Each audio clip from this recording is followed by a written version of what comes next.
Alright, in today's video we're looking at an example from our Chatellier's principal worksheets. On the last page, question number 17, we have this chemical reaction. Methane gas, CH4, reacts with hydrogen sulfide, H2S. It's also a gas. It produces CS2, carbon disulfide solid, and then there's also hydrogen gas being produced. Beside the equation, it says that delta H is equal to positive 127 kilojoules per mole. So some things that jumped out at me right away was that this solid was present, which means this is a heterogeneous equilibrium. When I write the expression for its equilibrium, or the reaction quotient expression, we're going to leave out the solids, and we would also leave out liquids. So let me just write out the expression for Q. This is the reaction quotient. Q is going to equal the concentration of the products, in this case hydrogen, to the power of 4 divided by the methane concentration, CH4, and also divided by the H2S concentration squared. Right? So there's the equilibrium expression, or the reaction quotient expression. The delta H, the heat of reaction, or the enthalpy change, was positive. The number doesn't really matter, it's the sign that matters. It was positive. When delta H is positive, it tells me that this reaction as written is endothermic. Another way to tell you that it was endothermic would be to write the word heat on the left-hand side of the equation. So if it said methane plus H2S plus heat produces these things, that would also be an endothermic reaction. If delta H is negative, it's exothermic, and then the word heat would be written on the right-hand side. Heat would be produced in the reaction. Now, why do I want to worry about whether it's endothermic or exothermic? The answer is that the effect of temperature, so temperature on the x-axis, on the equilibrium constant Kc is different for endo versus exothermic reactions. For an endothermic reaction, the effect is this. When temperatures increase, Kc's get larger. If this were an exothermic process, Kc's would drop as temperature increases. Alright, with that basic information, we can jump in. We're looking for these different stresses and their effects on this equilibrium, and we're going to discuss things from kinetics perspective. What's the effect on the forward and reverse rates? We're also going to look at Q and Kc's. We'll decide on the direction of the shift in equilibrium. Is this reaction going to shift forwards or backwards? And then finally, we'll look at what happens to the amount of methane, CH4, in the container at the new equilibrium. Does it increase or decrease? So the first example says, add more carbon disulfide, CS2. If you want to pause the video and try that yourself, go ahead. So hopefully you didn't jump too far into this. You noticed right away, I hope, that the CS2 was a solid substance. Because it's a solid, its concentration does not change. Solids and liquids have constant concentrations. If during the reaction some CS2 were produced, the concentration of CS2 in the container is the same as it was before. If CS2 gets used up, the concentration is the same. Solids and liquids have no effect, do not change in concentration. Now, when you're looking at the effect on rates, we know that only things whose concentrations change, things like gases and aqueous things, they would affect the rates of reactions, right? You'd have to increase or decrease concentrations to affect rate. Since the CS2 is a solid, adding more CS2 does not change its concentration, so there's going to be no change in rates, forward or reverse. So if this reaction begins at equilibrium, there's no change in the equilibrium because the rates, forward and reverse, are unaffected. So already I can tell the direction of the shift. There is no shift. And since there is no shift, the change in the amount of SO3 is non-existent. It stays constant. Now looking at the expression for Q, we notice that CS2 is not there. It was a solid, so it was left out of the expression. So changing the amount of CS2 has no effect on the reaction quotient. The only thing that can change Kc is changing the temperature. So adding more CS2 has no effect on Kc. So this first example was pretty boring. There's no change in anything there. The second one, add more methane. Add some CH4. So pause the video and see if you can go through that. So methane is on the left side of the reaction. That tells me that in the forward reaction, methane is a reactant. The reason I think about that is that it's the concentration of reactants that affects the rate of a reaction. So if methane is a reactant in the forward reaction, then only the forward rate will be affected by this. The reverse rate will be unaffected by the addition of methane. Now, what does the extra methane do to the forward rate? Well, it's a reactant in the forward reaction, and we know from our kinetics unit that when you increase the concentration, you'll increase the rate. So I'm going to draw an up arrow, increases that rate. If the forward rate has gone up, the reverse rate's not changed, then now the forward rate is faster than the reverse rate. We're no longer at equilibrium. With the forward rate being faster, the equilibrium will shift in the forward direction. It'll shift to the right. Now what about Q and Kc? Well, I've already said that the only thing that changes Kc is changing temperatures, so there's no change in Kc. What about Q? Well, looking at the expression for Q, we notice that methane is in the denominator. So if you were to add more methane, if you were to increase its concentration, that is going to do nothing, that is going to cause Q to get smaller, right? If you're increasing methane's concentration, it's in the denominator, you're dividing by a larger number, so Q will get smaller. So the effect on Q is to decrease Q. If Q is now smaller and Kc did not change, then we know that Q must be less than Kc. Now we've memorized earlier, we've actually explained why this is true, but at this point it's just memorizing that when Q is less than Kc, there's a forward shift in equilibrium. So this is consistent with what we said based on kinetics, okay? What about the effect on the amount of methane? Well, if the reaction is shifting in the forward direction, methane would be a reactant in that reaction, and reactants get used up, so the amount of methane would decrease. The third one, you're going to remove some H2S from the system. From the kinetics perspective, we immediately ask, well, which direction, forwards or reverse, is the H2S a reactant? The answer is it's a reactant in the forward reaction. So then the reverse reaction's rate will be unaffected by this change. Only the forward rate will be affected. If you're taking away H2S, you're going to slow down. You're going to decrease the rate of the forward reaction. So now the reverse reaction rate would be larger than the forward rate. The equilibrium is going to shift backwards. What about Q and Kc? Well, again, you're not changing the temperature, so Kc does not change. Taking away some H2S, it's in the denominator of the expression for Q, so decreasing the amount of H2S, you're dividing by a smaller number. Q is going to increase. Q will get larger. So now Q got larger, and K did not change. Q is going to be larger than Kc, and again, we explained this in class earlier, but at this point we're just memorizing. When Q is larger than Kc, there's a reverse reaction shift. So this is consistent with what we saw earlier with kinetics. Shifting backwards, we're going to produce H2S. We're also going to produce methane, so the amount of methane will increase.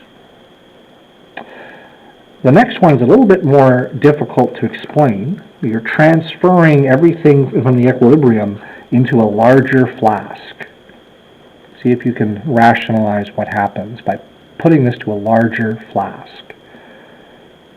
The first thing that I would note is that increasing the volume, putting in a larger flask, is going to decrease all of the concentrations of the gases that are in that flask. With a larger volume, their concentrations will drop. Now, what does that do to rates? Well, it's going to, if you're decreasing all of the gas concentrations, then both the forward rate and the reverse rate will decrease. With lower concentrations of everything, forward and reverse will decrease, they'll slow down. But do they slow down equally? To decide that, we look up at the balanced equation, and we're going to look at the orders of the forward and reverse reactions. The coefficients of methane is a 1 and H2S was a 2. So in the forward reaction, we can say that that is a third order process. In the reverse reaction, we ignore the solid and we just focus on the gas. The solid does not change in concentration. If you were to, that means there's a 4 in front of H2S, so this is a fourth order process.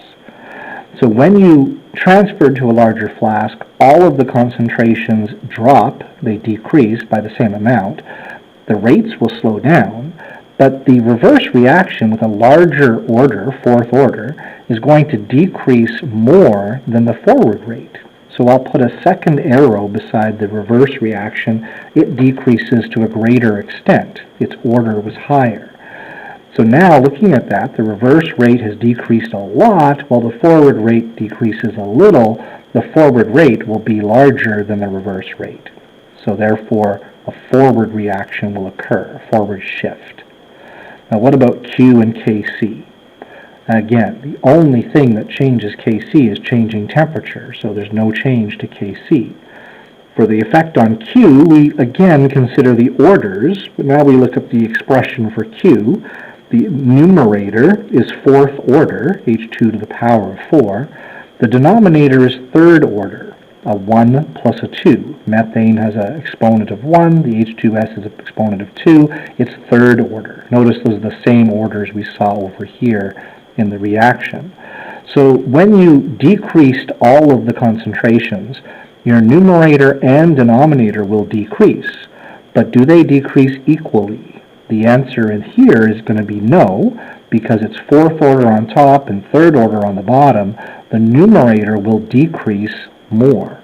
So when your numerator decreases more, the fraction gets smaller. So Q will end up smaller.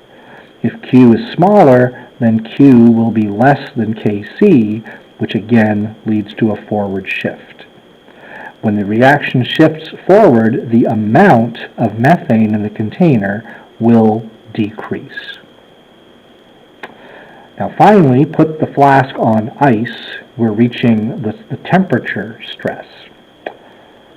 Putting the flask on ice, well, that's essentially saying cool the flask down. So when you cool it down, we know from kinetics that rates slow down. So the forward rate and the reverse rate will slow down. But again, do they slow down equally? The answer is no. We learned in class, we did not justify this in class, I just gave it to you as a fact, that the endothermic direction, now in this reaction, the forward reaction is endothermic. So we said in class that the endothermic direction changes more. So if you're slowing down in rate because you're cooling, the endothermic direction, the forward rate, is going to decrease more than the reverse rate. Okay, if this were exothermic in the forward direction, then it would have been endothermic in reverse, and then the reverse reaction would have slowed down more. So now we have this idea that the forward rate is slowed down a lot, the reverse rate not so much, so in the end the reverse rate is larger than the forward rate, the reaction will shift reverse. Now what about Q and Kc? Well, changing the temperature does nothing to the concentrations in Q, so Q, for the first time here, among these stresses that mattered, Q does not change. But Kc does change. Temperature is the only thing that affects Kc. And the effect depends on whether the reaction was endothermic or exothermic. And we decided at the beginning that it was endothermic, and so we sketched this graph of Kc versus temperature, and we noticed that when you heat things up, Kc's increase. So therefore, when you cool them down, Kc's get smaller. So Kc decreases as a result of cooling the system down. If this were an exothermic process, the graph would have been the other way around. It would be dropping, and then the effect of cooling would increase the Kc value. Now, if Kc has dropped and Q did not change, then at this point Q is larger than Kc, and again that would lead to a backward shift in equilibrium. The effect on methane, if you're shifting backwards, you're going to produce more methane. The effect of adding a catalyst. Well, catalysts we know speed up the forward and reverse reactions. Catalysts lower the activation energy in a new reaction mechanism. And if you remember your potential energy diagrams, that means that that hill between the reactants and products gets shorter. If the hill gets shorter, the EA drops, then the rate of the forward reaction increases, while the rate of the reverse reaction also increases. And while this may not be obvious, they increase equally. Okay, so I've got two equal arrows here. Because they increase equally, the two rates were equal before you added the catalyst, the two rates will be equal after you've added the catalyst. There's going to be no shift in the equilibrium. From a Q and Kc perspective, we know that temperature is the only thing that changes Kc, so the catalyst has no effect on Kc. And the catalyst has no effect on the concentrations of the gases that were already there, so Q is also unaffected. Since nothing is changing there, there's no shift rather, then there's no change in the amount of methane. All right? Now there's another common stress that's mentioned. That's the addition of a noble gas. You might get something that says add helium, for example. The reason a noble gas is used is because noble gases do not chemically react with anything that's in your container. So essentially you're just adding another gas. Now, this is added often without specifying the following, but really this is very important. We're going to add the helium with constant volume. What that means is the container that we're using is a rigid container. It won't expand or contract. That's important because, for example, if this were being done in a balloon, a flexible container, adding helium would make the balloon get larger. As the balloon gets larger, all of the concentrations would change, and it becomes a question like this, where we transferred to a larger flask. But if the volume is constant, if there's no change in the volume, then adding helium will have no effect on the rates because helium is not part of the forward or reverse reaction, and it doesn't change any of their concentrations.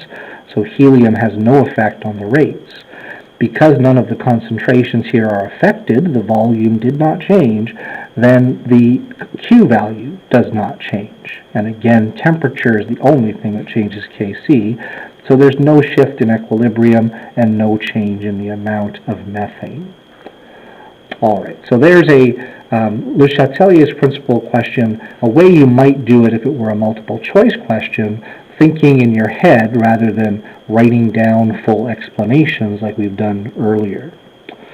There's one other version of Le Chatelier's principal question I just want to quickly review, and sort of the reverse way of thinking about it. It's this question number 19 at the bottom. We have phosphorus, P4, reacting with hydrogen gas, and it's creating phosphine gas. And the phosphorus here is solid. These other two things are gases. We're told that this reaction has a positive heat of reaction, a positive enthalpy change. So therefore, again, that's an endothermic process. I'm going to quickly sketch again that graph. If it's endothermic, then Kc's and temperatures, Kc will get larger in an endothermic situation. I'm also going to quickly sketch the Q expression for this. Remembering that solids, P4 is solid, we leave them out. So this is going to be concentration of pH3, the phosphine, to the power of 4, divided by concentration of hydrogen to the power of 6. Now the question is asking, suggest 4 different ways to maximize the production of the phosphine gas. In other words, we want to create more phosphine. We want the amount of phosphine to increase. While looking at the balanced equation, phosphine is on the right-hand side. if I want to make more phosphine, I want to maximize its production, then we need to make this equilibrium shift forwards. What can we do to make it shift forwards? Well, let's consider adding and removing things that are in the equation. Well, hopefully you immediately see that the phosphorus was a solid substance. Adding and removing solids, as you saw up above, has no effect on the equilibrium. So phosphorus, we can't make more phosphine by doing anything to phosphorus. But what about the hydrogen? I want this reaction to shift forwards. If I want it to shift forwards, then Q is going to have to end up less than Kc. Looking at the expression for Q, how can I make Q smaller? Well, if we added some hydrogen, Q would decrease because the concentration of hydrogen increases.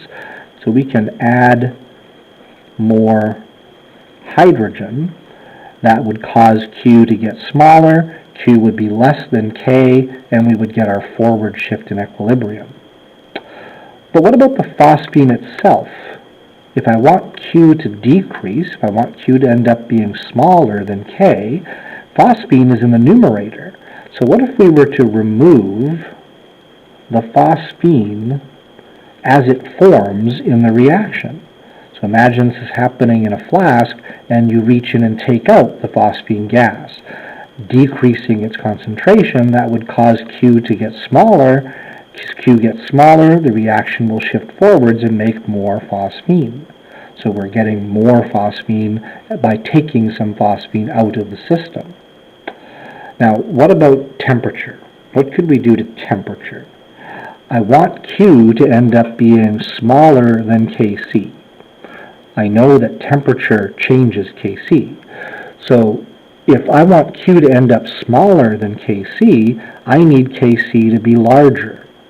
So looking at my graph of Kc and temperature, when does Kc get larger? Well, for an endothermic process, Kc's get larger at higher temperatures. So therefore, if we increase the temperature, Kc will get larger. Q will then be smaller than Kc, which leads to a forward shift in equilibrium. We would get more phosphine gas. What about the volume of the container? Can you pause the video and rationalize? Should we increase the volume of this container or decrease the volume, or does changing volume have no effect here? Well, to figure that out, hopefully you're looking at the orders in the expression for Q, and you notice that they're not the same. The numerator and denominator have different orders. So therefore, changing volume will change the value for Q. If those orders had been the same, changing the volume would do nothing to the Q expression. So if we want Q to be smaller than Kc, then I need my fraction to get smaller. That means I need a bigger denominator. I need a smaller numerator. What do I do with the volume then? Well, if we were to, let's just pick one. Suppose we were to increase the volume. Well, that would cause the concentrations to drop. The denominator would get smaller than the numerator because it's a higher order. Dividing by a smaller number, Q would get bigger. That's not what we wanted. Well, what if we were to decrease the volume? Then the concentrations would get larger. The top and bottom would get larger, but the bottom would get larger still because its order is bigger. So what we want to do then is decrease the volume, which would end up making Q smaller, and then Q will be smaller than K. We would get a forward shift in the equilibrium. All right, so there are 4 different ways to make the phosphine production a maximum. All right, so that's Le Chatelier's principle. One more review, hopefully helpful for your test or your exam.